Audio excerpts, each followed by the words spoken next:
Woo! What's going on, guys? Orm Swarm coming at you guys today. Got some news. Tigers are making moves. The Detroit Tigers have, a couple days ago, they did this, and I just wanted to touch up on it. I'm sure everybody knows about it, but I just wanted to get this out there for a quick video. Like I said, Tigers are making moves. They picked up a couple guys, brought some guys up from the alternate training site, and made one trade. First thing they did was they traded Cameron Maybin, the outfield, the 33-year-old outfielder, for Cubs prospect Zach Short, 21st in the Chicago Cubs organization. He was on the Cubs 40-man roster. This is actually the third time that Cameron Maybin has been traded out of Detroit.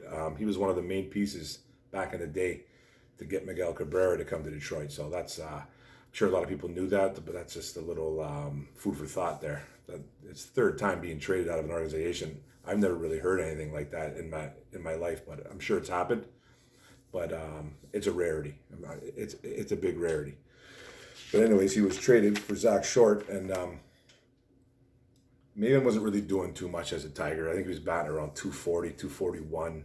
Had a 10-day stint on the IL. He was getting spot time. He was playing. He wasn't playing every day, so it was more of a age move. Maybe being 33, Zach Short is 25. So, but the move kind of came out of nowhere. I know Gardenhire and Avila were talking at the beginning of all this trade talk that they weren't too sure what they were going to do. Avila was kind of all over the place, not sure if he was going to add or he was going to buy or sell. So this move kind of came right at the end, and Avila did it right at 4 o'clock, right at the end of the trade deadline, and he did it without consulting Gardenhire. And I know there's no animosity there. They didn't get into a problem with it, but I know Gardenhire was shocked, even maybe even a little upset about it at one point. I know there was some comments from players too that were saying that that Maybin was more like a big brother, a mentor in the clubhouse, a good team guy, good locker room guy, just a guy that's good to have in your locker room because he's high spirit. He's just a good kid overall. You know what I mean? Decent ball player, but it was time to go. And but there's no animosity between Gardenhire and Avila, as from what I'm hearing or reading, or anything like that. So that's a good thing. That's a good thing, and hopefully that continues. But like I said, it was more of personally probably like maybe a money issue too, and age at the same time. Maybe being 33, Short being 25. But what we're getting in Zach Short is a utility infielder that plays second, third, and shortstop. I think he primarily plays shortstop, but he can play at second and third. He can play all over the field, infield, anyways. He's a guy that brings high energy to the club. Plays really good D and has some power in his bat. Surprising power is what I read in quotations. So if good gap power that's going to hit you a lot of doubles, and he can steal bases, and like I said, play great defense. So, and it's good that he's young. He's got a little bit of a lower batting average, but he's got decent on-base percentage. So he can get on the base, and then he can steal you some bases. That's what you want to see. And primarily plays shortstop, like I said, but can play second or third. So that's what they did in the trade deadline, and that was it. That was the only trade they made. But they did end up picking up Derek Rodriguez, the starting pitcher from the Giants, off waivers. If you don't know who Derek Rodriguez is, he's the son of former Tiger great Ivan Rodriguez, Pudge. They claimed him off waivers from the Giants, optioned him immediately to the alternate training site, and for depth in Toledo, after losing guys like, we lost Matt Manning and Alex Faedo, two high prospects, starting pitchers. Lost them for the year on forearm strains. So he's going to go down there and he's probably going to pitch some meaningful innings, just try to get some work in. And you never know, he might get called up here. But if you can remember about Derek Rodriguez, he looked really good in 2018 as a rookie. 6-4 record with a 2.81 ERA and a 1.132 WHIP. So with 89 strikeouts, 36 walks over 118.1 innings. So he's got the stuff. He's not just a son of a former great, you know what I mean? He's actually got pretty good stuff.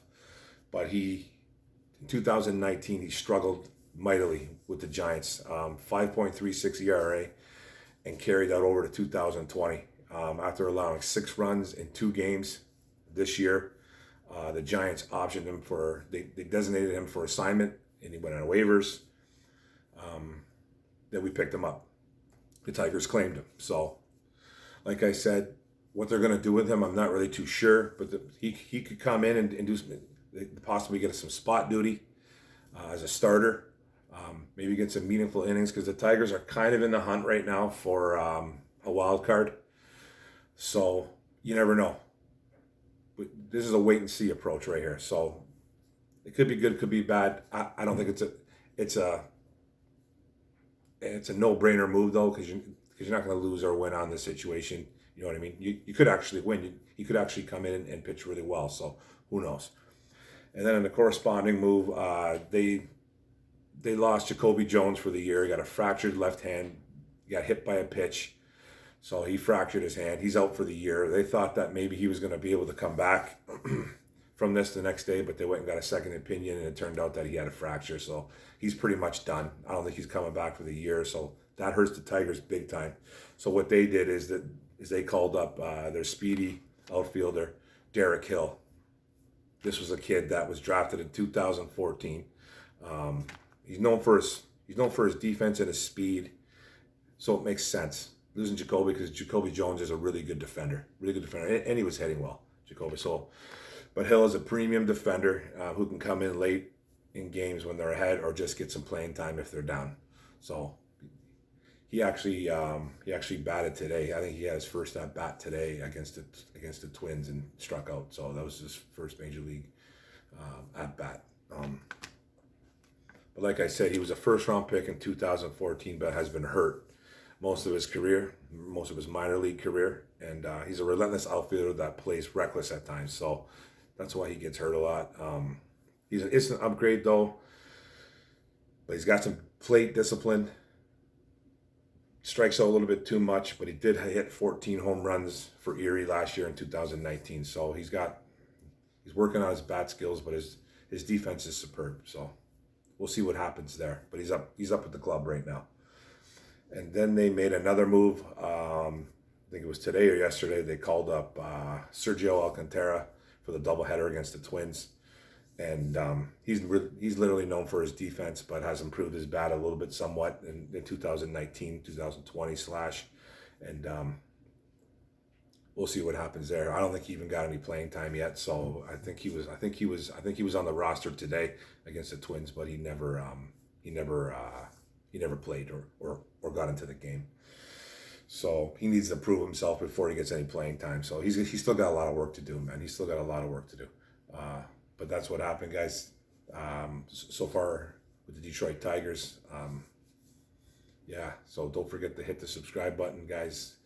Smash that bell, hit that notification all, and like and comment, because that's what it's all about.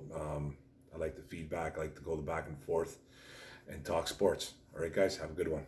Boom.